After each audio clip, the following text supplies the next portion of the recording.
providing assistance to a person who is visually impaired.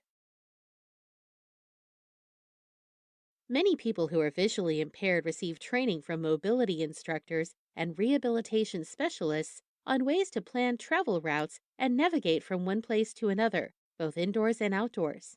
Part of this training includes knowing when and how to ask for assistance, and being willing to ask for assistance if they can't find their destination or are crossing a busy street and would feel more comfortable walking across with another person.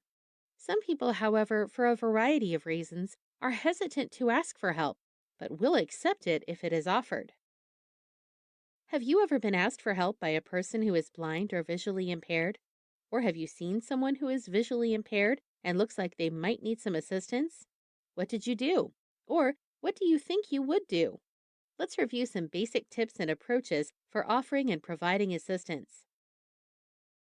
The type of assistance a person who is visually impaired may need varies depending on factors such as the person's age, the degree and type of their vision impairment, the setting, and how familiar they are with it, etc. Don't assume that all people who are visually impaired need assistance in all situations.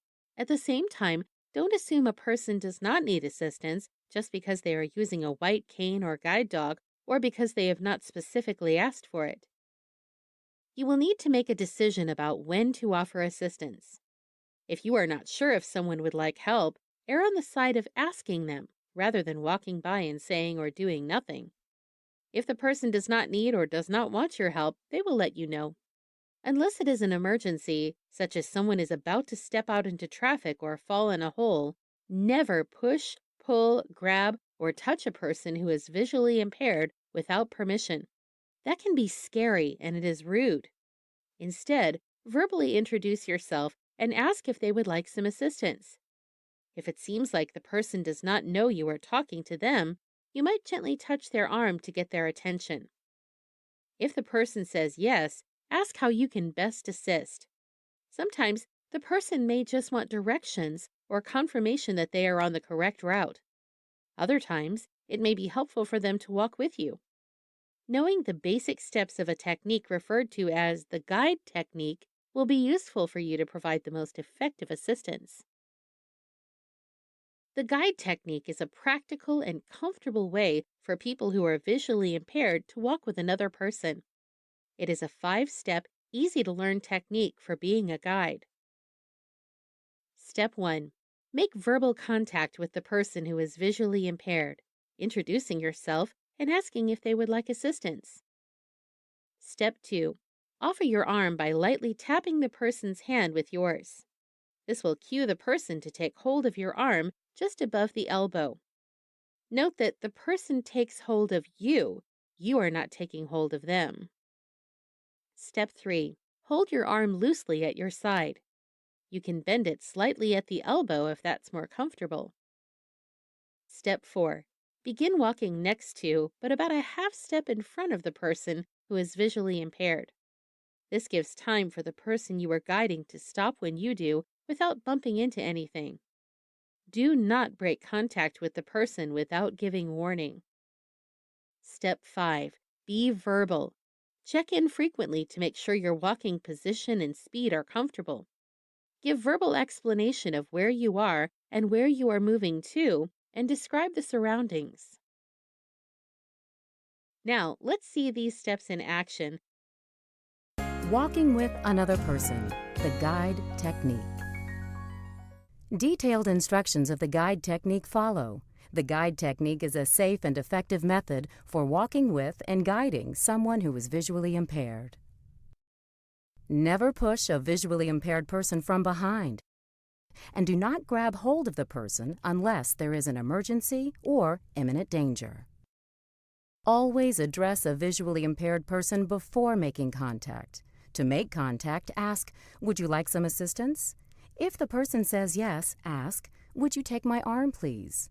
Then place your hand or forearm against her hand or arm for her to take hold.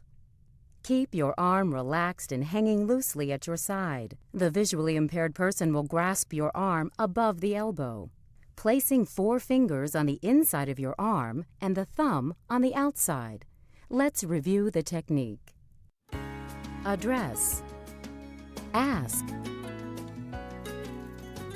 touch, grasp.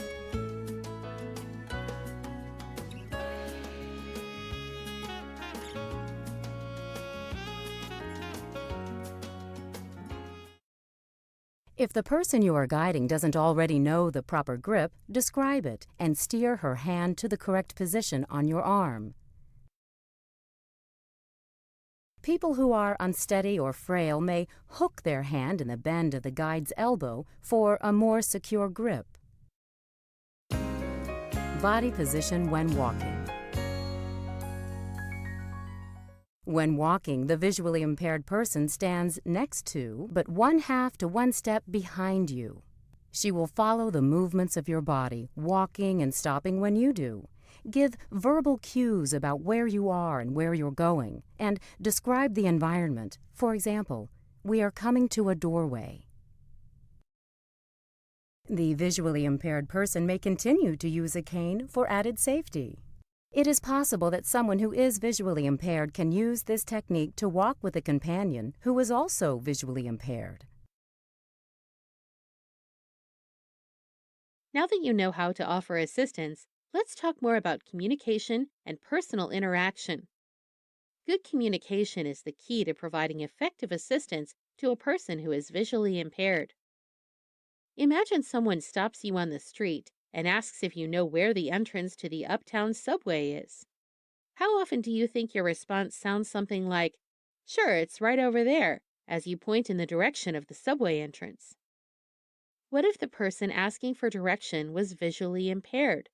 They may not be able to see where you're pointing or know where over there is. They may not be able to see your body movements, gestures, or facial expressions. So, how could you respond and give directions that a person who is visually impaired would be able to follow more easily? Effective communication with a person who is visually impaired must be verbal, not visual. Descriptive talking is an approach for narrating a scene or describing something in a way that the listener can visualize the image you are describing without actually seeing it.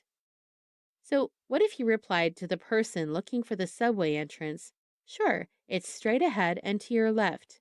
That's better, but how far ahead? How much to my left? When describing something, remember to use precise words and phrases. Try to envision this response. "Sure, continue straight on this block until you get to the corner. Then make a hard left, and the entrance will be about 10 feet directly in front of you." Better yet, add, "Would you like me to walk there with you?" Another way of describing the direction or location of something is to refer to the face of a clock. Instead of saying, "The elevator is across the lobby to your right," you could say, "The elevator is across the lobby on your right. If you walk toward 2 o'clock, about 8 paces, it will bring you right there." In addition to descriptive talking, here are a few more tips for good communication and personal interaction. Speak in normal tones. Just because someone is visually impaired does not mean they are hearing impaired. Identify yourself by name each time you meet the person. Do not assume they will remember your voice. And in a group situation, address the person by name so they know when you are talking to them. Speak directly to the person who is visually impaired, not through whomever may be with them. If another person joins the conversation, identify them by name so the visually impaired person knows who has joined the group. Verbalize your responses and actions. For example, saying yes and no and avoiding head nods and head shakes. Verbalize your descriptions with precise and descriptive wording. Avoid hand gestures. It is okay to use vision-related words, such as, "It's nice to see you today." Indicate when the conversation is over or when you are walking away. It is embarrassing to be left talking to yourself. And finally, if an interaction goes poorly, acknowledge that, apologize to the person, and ask them how you could make it better next time. Consider the following scenario. You are walking into work one morning and see a person you do not know using a white cane and walking along the edge of the building. They have walked past the entrance and back, but currently walking away from it. They look anxious. What would you do? A. Grab the person by the hand, say, I'll show you where the door is, and start pulling them toward the entrance. B. Ask the person if they would like assistance, and if so, offer to walk with them to the entrance and into the building. C. Go inside and alert security that there is a person outside who looks like they may need assistance. That's right.